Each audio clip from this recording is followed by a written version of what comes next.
Welcome to Capitalizing Your Life, the podcast that shows you how to take control of your money, build lasting wealth, and create financial freedom using the infinite banking concept. If you're ready to make your cash flow work for you instead of someone else, you're in the right place. Here's your host, Glenn Yaney. Today, my guest is Jesse Durham, host of the Durham Talents Podcast. Welcome, Jesse. Hey, buddy. Good to be here with you. Yeah, I'm excited to have you on. I've been seeing you. My algorithm has been feeding me Jesse Durham, which is a good thing for you. You've been doing your job with your content. If you could, just tell us a little bit about yourself. Yeah, my name's Jesse Durham. I'm from North Carolina, born and raised in the same small town where I've done kind of everything from work at the high school. It's such a small town with our 2 traffic lights, right? That there's only one high school. So I've taught at the high school. I've worked at the sheriff's office. Me and my wife, we raise our 4 children there. We go to church there and we do business there. So that's where I'm from. That's my background. I married my high school sweetheart. We've been married 18 years now. Like I said, 4 children. But my infinite banking journey started in 2015, where while I was teaching, I had a friend call me up to give me an invite to a live webinar, seminar talk about money. And he used the words, becoming your own banker. And that intrigued me. It just happened to catch me at an open-minded time of life. 2015 for me, Glenn, was what I call my Renaissance year. I'd launched my first business.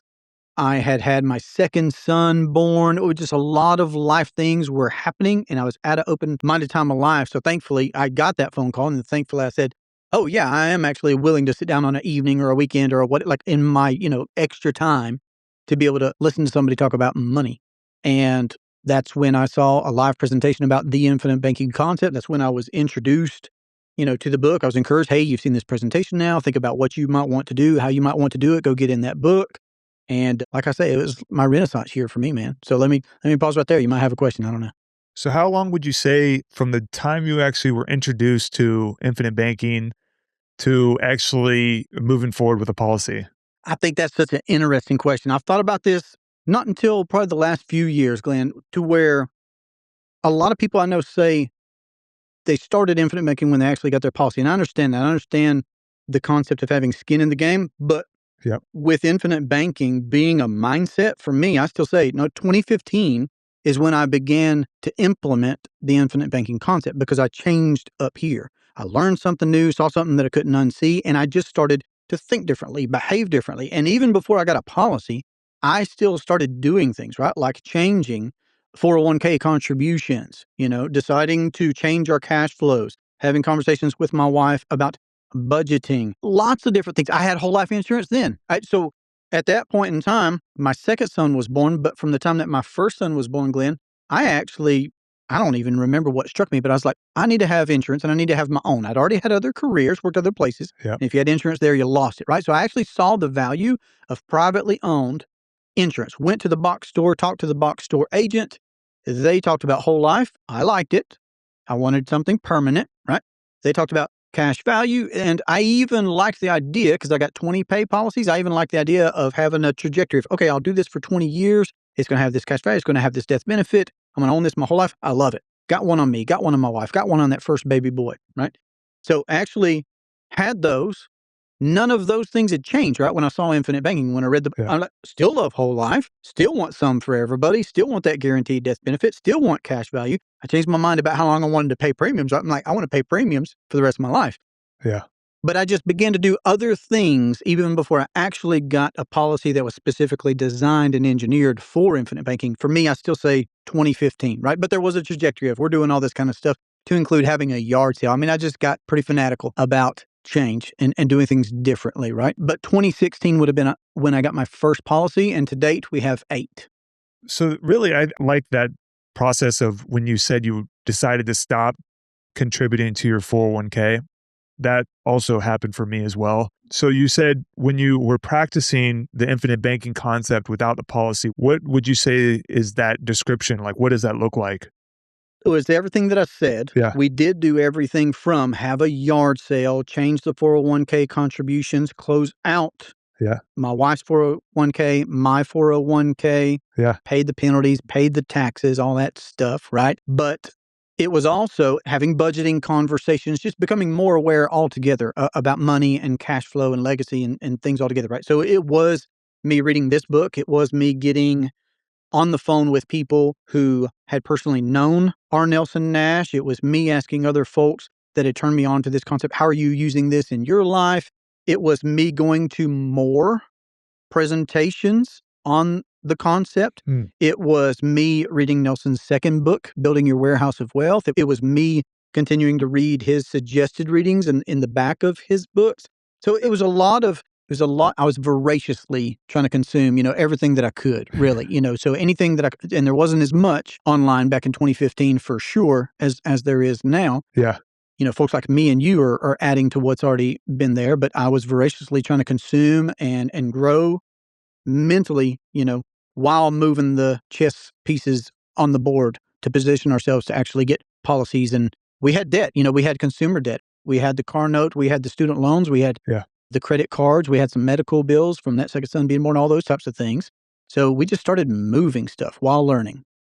Yeah, definitely. So let's talk about really how things started changing in your life when you started implementing the infinite banking concept. Well, again, the idea of you can't unsee what you've seen. You can't unknow what you now have become, apparent to you. Yep. But it doesn't happen overnight, man. I can even remember. So if I jumped ahead just a little bit, and I can't even tell you what the epiphany was now, Glenn, but I can remember we at least had our first two policies, man. Yep. We'd already paid off, a lot of debt. We'd already used our policies for some family banking in those first couple of years. We'd use our policies for at least one family trip that we went on, I know, to Alaska. So, but I can remember being on a walk and having some subsequent thought just finally sink in. But it's not just one thing, that there was a continuum of more is revealed, more is revealed. It actually makes me think of the Zig Ziglar quote where he says, well, go as far as you can see, because once you go there, you'll be able to see further, right? Yeah. And that's what my trajectory looks like when it came to vetting the infinite banking concept and then implementing the infinite banking concept. And hopefully that trend will continue. I think that it has over the past going on 11 years now, but I think that'll continue as well. Yeah, my favorite part about becoming your own banker, the title is really becoming, and we're just constantly learning, always something. I guess we're changing, but it's like compounding, like this whole uninterrupted compound interest that we talk about inside the policy. I believe that happens to us as people as well. Right. We're learning how, we change our thoughts. We change from no longer am I doing a 401k. Then it turns into maybe I should only be buying cash flowing assets, or for me personally. And then mine started to be where I'm buying mobile home parks, and I would dabble in other things. And then I learned that I need to be focused on one thing and be really good at it. And my favorite part about the infinite banking or becoming your own banker is when Nelson says, you'll probably be able to say it better than me, but we have two businesses. One is the banking business, or one is our business, personal business, and the other one is the banking business. Right. And we have to participate in both of them no matter what. It's just how we operate it is really the difference. Yeah. Are you aware in your role of the banking function in your life? Because if you're not aware, then, the ownership, the control, the profitability, somebody else is behind the curtain. Somebody else is enjoying all of that, right? But when you can at least become aware, then it's just, how can I actually now start to reacquire that control for myself? And then therefore I'll be reacquiring the profitability, right? Yeah. And really flowing your capital through it just kind of gives you a sense of freedom. And it's like, there's less stress in my life, and really gives you a lot of peace of mind as well. Mm-hmm. I've been paying premiums this week. I've been making policy loans this week. It's just how we do things now. That's just how we do things. That's our come from. That's our modus operandi. That's what we do. As a family, that's what we do. So if you're talking to somebody that's new to infinite banking, what is the best way to approach, I guess everybody's different, but what would you say the biggest hurdle, to get people past that would help them open their minds to the infinite banking concept? I would love to say, Glenn, that I have the magic words, right? But my own experience leaves me with the perspective that when I was invited to see the infinite banking concept, I was already open.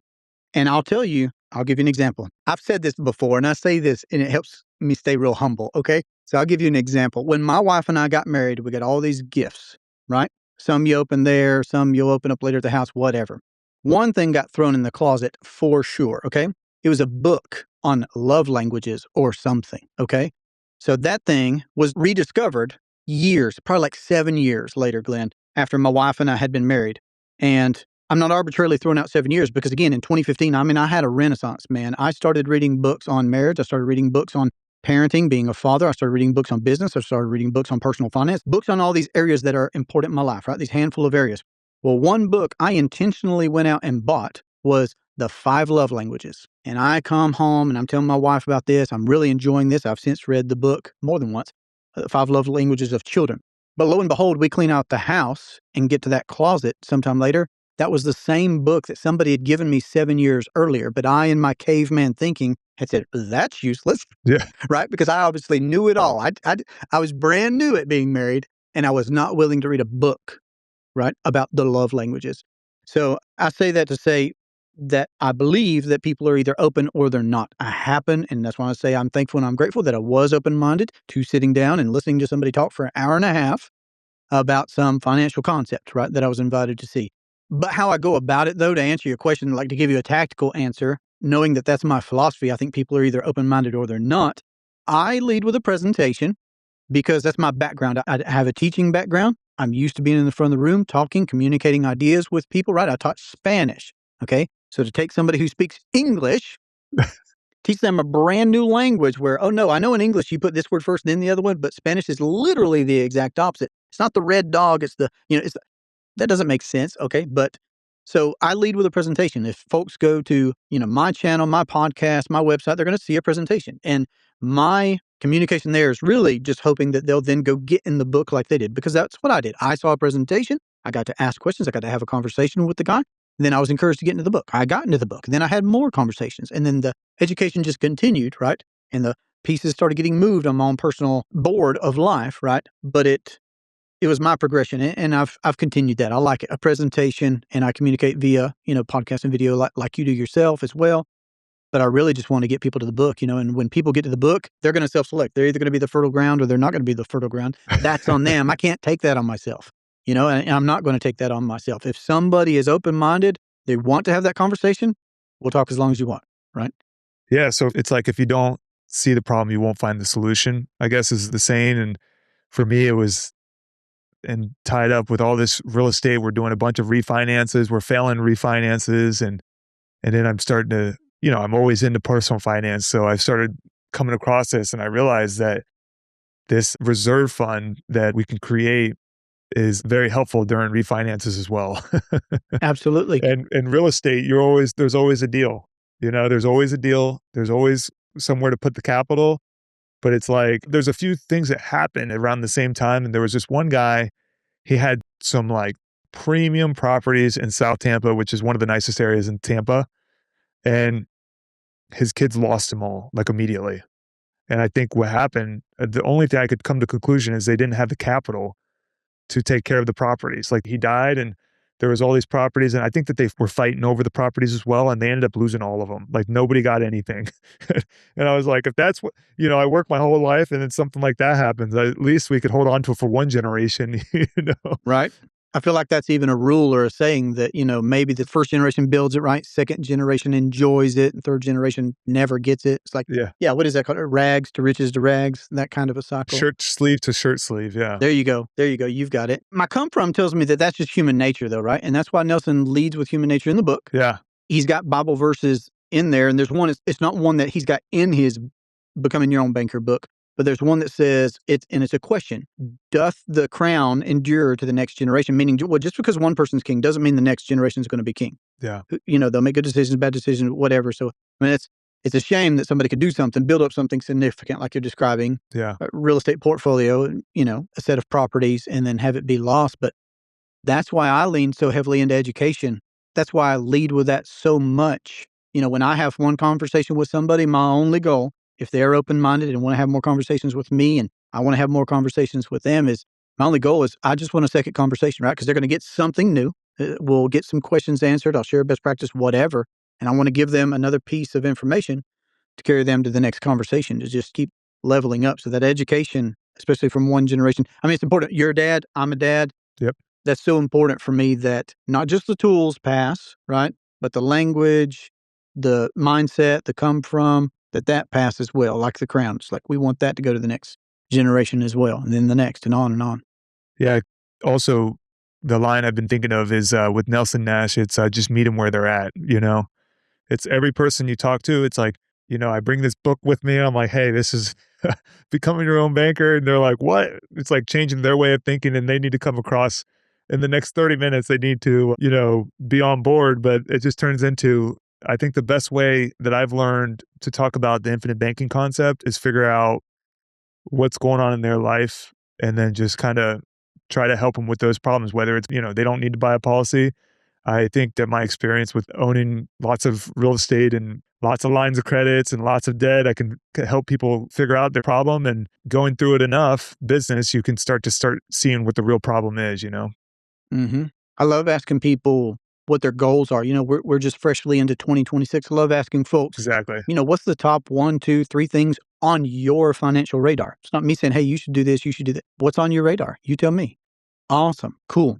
If I could show you a way to do that thing or the other thing that you mentioned, and you have more control, you have more profitability on top of what you're already anticipating, would you be open to, paying 20 something dollars and going reading, not my book, it's not my book, this guy's book, to learn about how to do that? And then I feel like they're self-selecting. It's like, okay, those are your goals. I don't mind showing you what I think is a great way to go about doing it, the best way. Are you willing, to pour into your own education? Spend some time, spend some money. Hey guys, if you'd like to learn more about the infinite banking concept and how to flow your capital through your own financing system, my team and I are here to help. With over 35 years of experience, we can guide you in building a properly structured whole life policy tailored to you and your family. See the scheduling link below. Now, back to the show. Yeah, awesome. So is there anything you have to say for the listeners? I know we've talked a lot about infinite banking. Is there any additional comments you'd like? Oh man, comments that I would like I to kind of bring put you on the spot for that one. Yeah. Yeah. I was definitely counting on you to structure all this, or just continue like we were talking before we hit record. We were having a good conversation. We were talking about velocity banking and infinite Sure, banking. let's talk about it. Well, I mean, we can. I'm not saying we got to go back to that.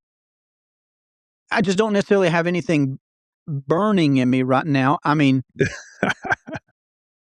I tend to show up and have an organic conversation Sure. when there's somebody else there, right? A lot of my content on the channel is, I'm sharing best practices where maybe it did take me 4 years, 5 years, 2 years to learn something, to pick up on something. Because again, go back 10 years, there's not as much online information as there is now, let's say. And anytime that I could speed up somebody else's learning curve, I look to do that. And I do that in a pretty organized, outlined way on my channel, other than if I'm having a roundtable conversation or an interview conversation. But I can always talk about from my personal experience. So I guess, question back to your question, what types of questions would you, no, tell me this, give me a gauge again. When was it that you saw infinite banking? I actually saw it in 2012, but what I can tell you is that I don't know if it was really infinite banking or a properly structured whole life policy. I remember briefly that the policy broke even around year 12, which isn't the kind of policies that we're creating. And then I don't even think it was a mutual company, Okay. the one that I found. And then so what had happened was I started finding velocity banking, and then velocity banking that was how I ran my cash for a long time, for probably 5 years. And I paid my house down to $500 a month. And I think when I realized that there's a problem with the velocity banking was when I had this line of credit on my house and I was running all my expenses through it. I had all this quote unquote, what they say is building liquidity inside your real estate. I sold the real estate and I had no more liquidity. I had no more operating system. So I didn't quite convert to infinite banking just then, but the longer I start to research it, I can kind of see that I've been kind of like what you were saying with 2015. Like I was practicing some type of infinite banking without the properly structured whole life policy. And my cash flow started really increasing. Like I improved it within 30 days. I remember thinking I just increased my cash flow by $1,500. And it was from doing velocity banking. But, the flaws of that is that you lose your capital eventually. You lose access to it if you're selling the property. So it's the third time that we're on the subject. So here we are, I guess, right? Like we started talking about velocity banking, then I asked a question, I you back still on love it. So, velocity banking in a little bit.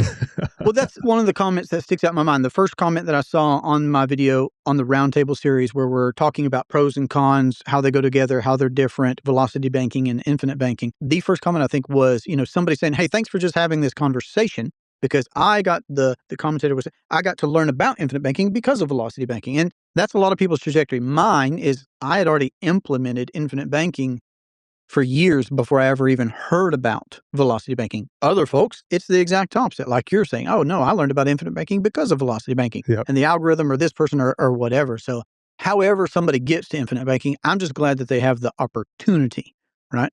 I can see the merits of velocity banking in that people are just aware at a different level, at least now. They're just not, conforming hamster on a wheel to, 15 or 30-year mortgage and just, my credit cards and my this. Okay, so it's another level higher in my opinion because it takes more awareness to actively go out and do something different than what most people are doing. And does it have its mathematical advantages, right, to alleviate some cash flow? Yes, and that's a great short-term thing to do for oneself. But long range, meaning multiple generations, no, somebody's not inheriting a line of credit from a bank generations down the line, right? So yeah, we can quickly, I think, move from the merits of an advanced mental awareness and alleviating some cash flow that used to go to somebody else. And now we can, have that and do other things with that, more advantageous things from that cash flow that we've alleviated by implementing velocity banking to, having conversations about the collateral. The collateral in one is based on, well, what does the market say that it's worth? And then what percentage of that is the bank willing to let you have and for how long and under what terms and conditions and, establishing or reestablishing those lines of credit like you're talking about. But the collateral with, the whole life insurance policy, well, that's a guaranteed one. And it's guaranteed to go one direction, which is up, right? And then the control of the repayment on any leverage that you've made against that collateral, well, I control when to pay a policy loan back, how to pay that back, even if to pay that back. And that's completely different.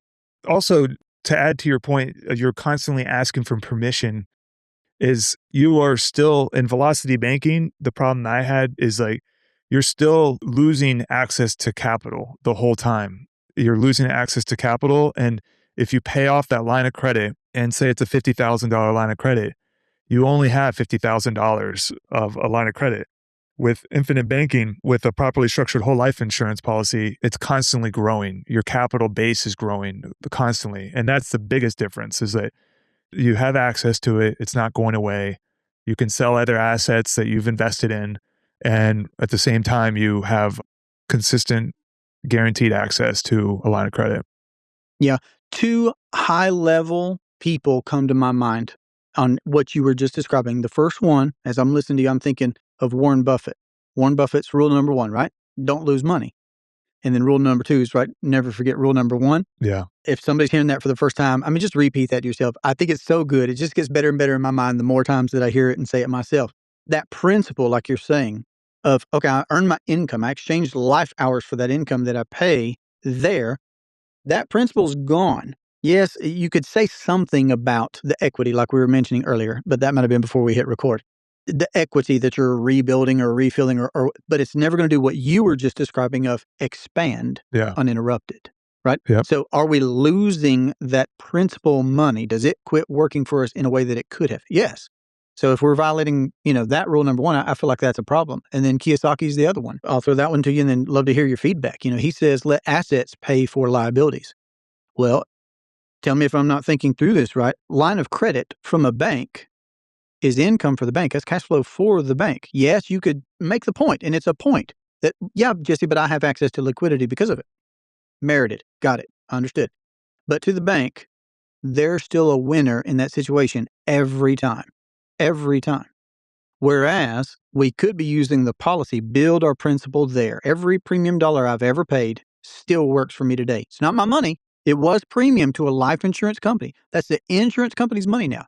But the dollar still created a value that only goes up for me for the rest of my whole life, period. no matter what. So for me, that's me guaranteeing my principal is going to go into an asset, right, that I can then leverage with all the advantages that we have to go out and do the things that I want to do liability-wise in life. Investments, business, lifestyle, what have you. So those are just two filters, I guess, that I'm saying I have, even on a subject like infinite banking, assets over liabilities. Don't forget rule number 1. What do you think about those? What comes to mind was kind of like the other thought is we're trying to shift debt over to like the infinite banking policy. And what I would tell you, so when you take this back to the line of credit, the home equity line of credit, you're paying off debt, you're not increasing cash flow if you are paying down principal, even if it's like, if I decide to pay 20 grand or 30 grand towards a property, unless I recast the mortgage, it's like my goal, everything that comes out, I have a rule for my policy, and it's pretty much, it gives me liquidity to help me with short-term cash flow crunches. Also, it gives me liquidity to store my capital, grow it until I'm ready to shift that debt responsibility over to my whole life policy. So if I'm going to pay off a house, if I had a $300,000 mortgage, I would roll all of my cash flow into my policy until I have $300,000. And then I could actually make the decision to pay off that loan. And then what that does is I stopped acting emotionally towards me putting $2,000 or $3,000 towards a loan that gives me no cash flow. If I put $2,000 or $3,000 into a loan, I'm not going to get any extra cash flow. It creates a leverage for the bank to be able to take back the property. But I would say if I have $300,000 in a IBC policy, I can now make that decision of, if I put this $300,000 towards this loan, my new cash flow from that will be about $2,000 to $3,000. So we've now understood what the benefit of pulling from the policy and replacing the debt is. But if I'm constantly making myself illiquid without any extra cash flow, now we're creating, in my opinion, more risk. Because what we're trying to do is create a liquidity to be able to take more educated decisions, which, in my opinion, the interest rate that the insurance company charges creates discipline in my financial decisions. So if I'm paying a 5% interest rate to the line of credit, what that does is it creates a hurdle for me to understand that my money is worth more than 5%. So I have to figure out what my increase of interest I want to make over that 5% to make sense of at what point do I need to shift my money over to replace that debt. And that's the big thing that infinite banking concept has done for me, is it makes me a more disciplined investor. It puts a value on my capital compared to having it in my bank account. My bank account, I pull the money out and I'm not holding myself accountable because it's just gone. As I'm storing my capital into an infinite banking policy, it creates the structure, the measurement of every dollar that comes in and out of my system. And now I actually have a more systematic way of looking at cash flowing investments. I can appreciate that. One of the things you're making me remember, one of the things that I did pick up on from the very first presentation on infinite banking that I saw was structure. Yep. So growing up, I did not have, businessmen, role models. Dad worked in a factory. Mom was a homemaker. The only things I really knew about money, Glenn, were work hard for it. Okay. Told to work hard. And we gave to our church, give charitably, which both those things are great. I think both those things are great. But, that's where it stopped. So when I saw infinite banking presented from the front of a room, I saw a lot of structure. So that's what I was appreciating from what you were saying. Infinite banking does that for me as well. I'll tell you what. So your listeners should know that I'm going to have you on my channel. You've been nice enough to say that, you'd come on and let me conduct an interview and me be able to share, you and your story with folks that listen on my channel. And I'm looking forward to that.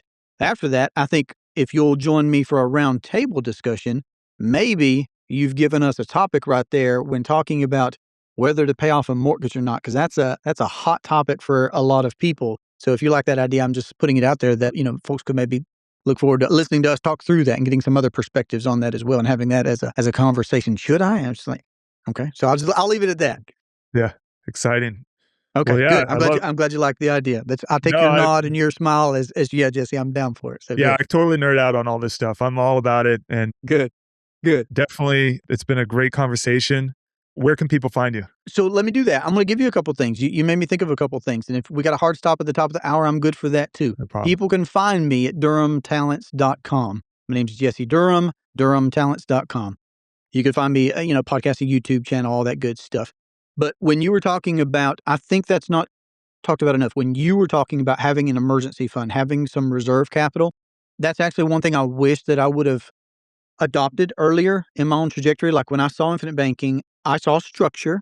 I saw a way to leave legacy, right? And that's what I tell people now. It's like, listen, infinite banking is a way to live and leave a lasting legacy. Even though I knew we needed to get the student loans, the car note, the credit cards, all that off of us, and I leaned very aggressively into paying off debt, reacquiring that debt, okay, with a policy, I actually wished I would have run not maximum loans, but held some reserve capital, right? So, because things do happen on that journey for everybody, obstacles and opportunities. That's how I speak about things now is, listen, life is going to give us obstacles and opportunities. We're going to have highs that we didn't anticipate. We're probably going to have some lows we didn't anticipate. And even if somebody's leaning really full bore, full tilt in on something, whether it's acquiring more properties or whether it's paying off debt, I strongly encourage people to listen to what you said about, I don't care how much it is. You pick your number, right? But have a war chest, have some reserve capital, have an emergency fund. And then when you can take it to the next level, like you were describing about, getting to where I could pay off a mortgage if I wanted to or not. Listen, I'm a big adopter of this. When an emergency fund is big enough, it becomes an opportunity fund.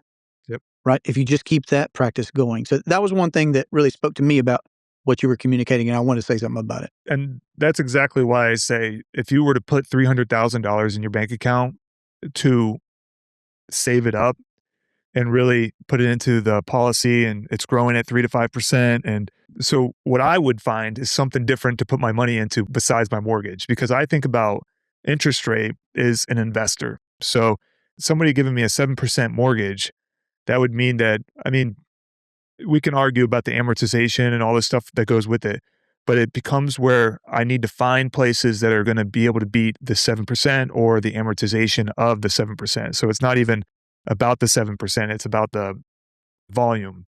So that's the big thing. And what I have found is because I have paid off big amounts of mortgages and regretted doing it. Like I paid it off and wish I could refinance and pull it right back out, because that's what I had to do to go buy real estate. And I wasn't disciplined with my money either. So I could tell you that I was making $1,000 a month on that property after I paid off $90,000 on the mortgage. But what I found was I wasn't being disciplined with the capital, because there's lots of expenses that come with it, and really what could that 90,000 do instead of paying down? The interest rate that I paid down on that mortgage, I believe was 3% mortgage. So like hindsight, you look at it and you're like, well, that wasn't the most effective way. It might've been the thing that made me financially independent at the same time, lowering my overhead so low that I literally didn't have any expenses, very little. And I became financially independent at that point. But really what we're talking about is staying liquid, available for opportunities, and those opportunities will show up. And I believe the returns in investing in ourselves will outpace any other investment. Well, you're leaning hard into it, man, and I'm not going to bite, okay? I hear you. I can appreciate the things that you're saying. I have some thoughts, but folks are going to have to listen to another talk to get those out of us and for me to kick it. Awesome. One or two things maybe back to you to get some more info from you. I think it'll be a great conversation, though. I'll tell you what, and having done deals, like I've got a deal out with my two oldest sons, Glenn, and my daughter. My 6-year-old daughter has a money deal out with daddy right now. Nice. And one seed that I've really tried to plant with them is, okay, how much money are you bringing to the table? How much are you willing to put in a deal with daddy? I'm planting, a baseline, and people can pick their numbers, right? But for simple math and for them, okay, a 6-year-old, a 10-year-old, 12-year-old, I say 10%. If you do money deals with daddy, you're going to make 10% on your money, right? Because I want them to have an appreciation for their capital, like you were describing earlier. It's worthwhile doing some math, but also just making it a habit of, okay, keeping money in the family, doing financial things together instead of us just being silos.